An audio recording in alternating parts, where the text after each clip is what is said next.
All right, everybody, welcome back to the channel. I am Brian Lee Durfee, author of The Forgetting Moon and The Blackest Heart, both books published by Simon & Schuster's Saga Press. Today we're going to be reviewing The Man from the Broken Hills.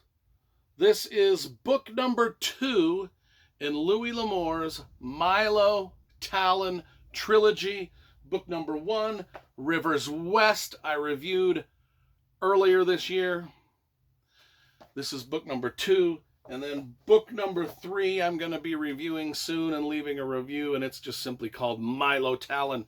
One of the most action-packed stories the Louis L'Amour ever wrote are these books. This trilogy is just straight dope from beginning to end, including book number 2. Now, this came out in 1975. Let's look at the cover, because you know I love graphic design and cover illustration. This has a great illustration by Gordon Crabb. Look how good that is. Just a lone gunfighter riding his horse through the sagebrush. Oh, it's so subtle and beautiful. Now, Gordon Crabb also did the cover for this one. And then a different artist did that one. But Gordon Crabb actually did quite a few of the Louis L'Amour covers in the 70s, 80s, and 90s. Anyway, this came out in 75. Milo Talon, number 2. I'm going to read a little bit from page number 1 because I just want to show you how much research. I'm just gonna read it, and then we'll talk about what I read.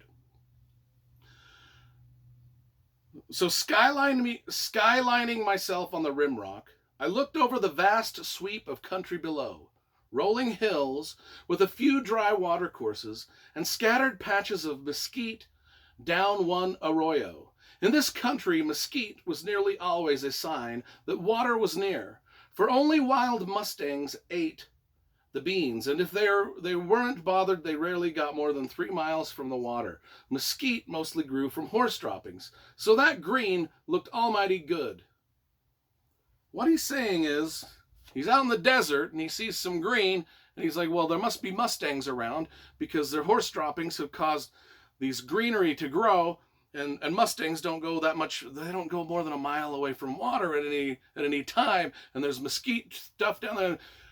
All of that stuff he mentioned in that one paragraph that he just slips in there, these details of the Old West, the Louis L'Amour slips in there, that you just know that he's researched mesquite trees, wild mustangs, the patterns of wild mustangs, mesquite trees, and wild mustang poop.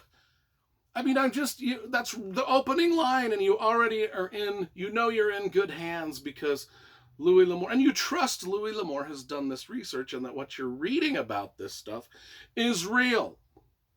So anyway, Milo Talon. Now, I've got all of the Louis L'Amour books over here, and I'll just show them to you.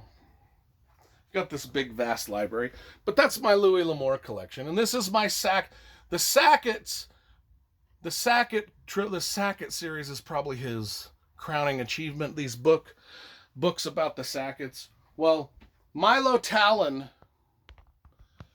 his mother was a Sacket. So this trilogy actually ties into the Big Sacket Saga, the Big Sacket brand saga, because Milo Talon is a Sacket. And we get to learn a lot about Sacket history in these books. So this trilogy does sort of tie into one of the other major works of Louis L'Amour. So now Milo Talon at this point in his life is he's riding the outlaw trail out through the West. He's in search of a man named Rossiter, a cow thief who betrayed Milo Talon's family and Milo Talon's mother, who was a Sacket. Anyway, 3 years of some odd searching the outlaw trail, Milo Talon finally finds Rossiter. However, Rossiter is blind. And Rossiter's story doesn't really match up with his mother's story. And Milo Talon is wondering if his mother might have got some of the details of the cow thieving wrong, and if Rossiter isn't actually a really good guy. So now we get a story that was a revenge tale. Now is it a forgiveness tale? We don't know quite yet.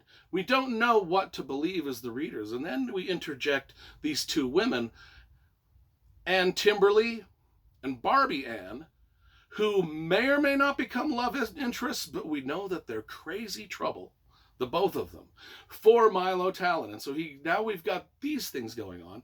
And the references to the Sacket history, and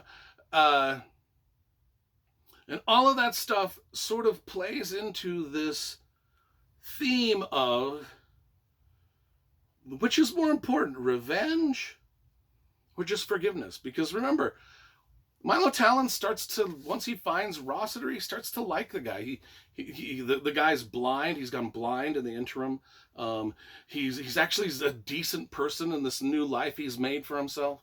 But was he really part of the cow thieving? I mean, horse and cow thieves, they were the worst type of people back in the Old West. And now this is one of Louis L'Amour, like I said, this trilogy is one of Louis L'Amour's most action-packed that you will read.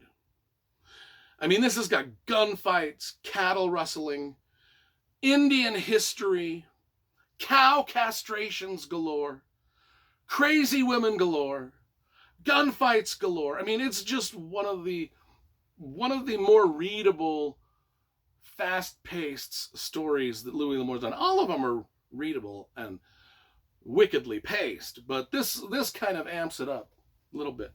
I actually really liked this. I haven't read a Louis L'Amour in about 6 months, so I wanted to get to some more, and I'm glad I started with this trilogy because it's super cool.